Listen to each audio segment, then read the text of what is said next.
Swedish CEO Guy Hudson wrote in a memo to staff members Wednesday that the U.S. Attorney's Office is now among the agencies reviewing practices at the institute, based at the Cherry Hill campus in Seattle.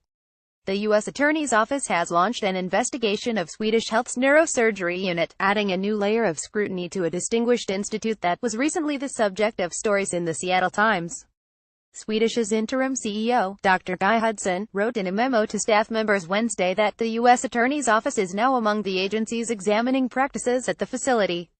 As with all regulatory reviews, we will cooperate fully to ensure that we are living our values and upholding the highest standards, Hudson said in his message.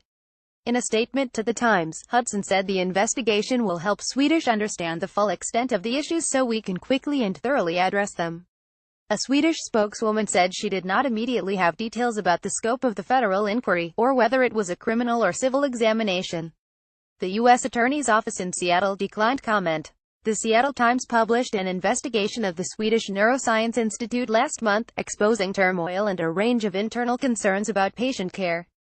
The Times documented concerns among staffers about how some surgeons juggled multiple operations at the same time. And patient safety indicators showed the Swedish Cherry Hill campus, where the Neuroscience Institute is based, lagging behind peer hospitals on some measures.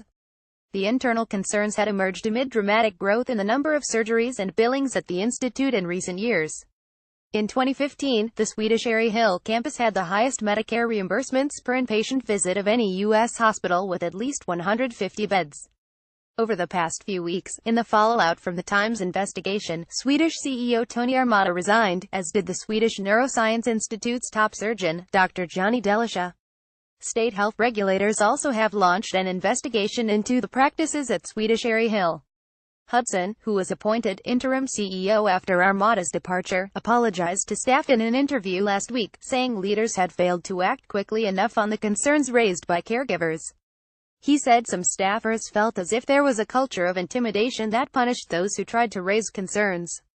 Swedish operates as part of the Providence St. Joseph Health System, which encompasses 50 hospital campuses in 7 states.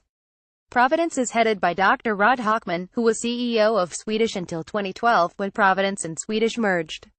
Hockman, in his first substantial remarks since the Times investigation, wrote to Swedish staffers on Tuesday to say that he has refrained from commenting to give Hudson the space he needs to make the necessary decisions and take action to begin restoring accountable senior leadership and trust among our caregivers and the community.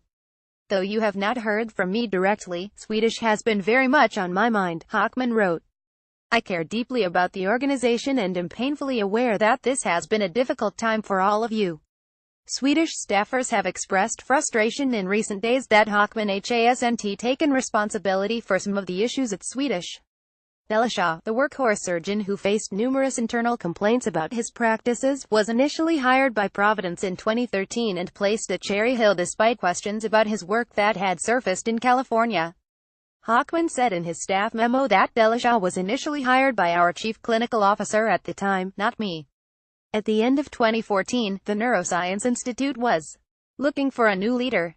4 people who attended a small meeting called by Hockman have said Hockman quashed discussion of a national search for a new leader and instead told surgeons the new leader would be chosen internally.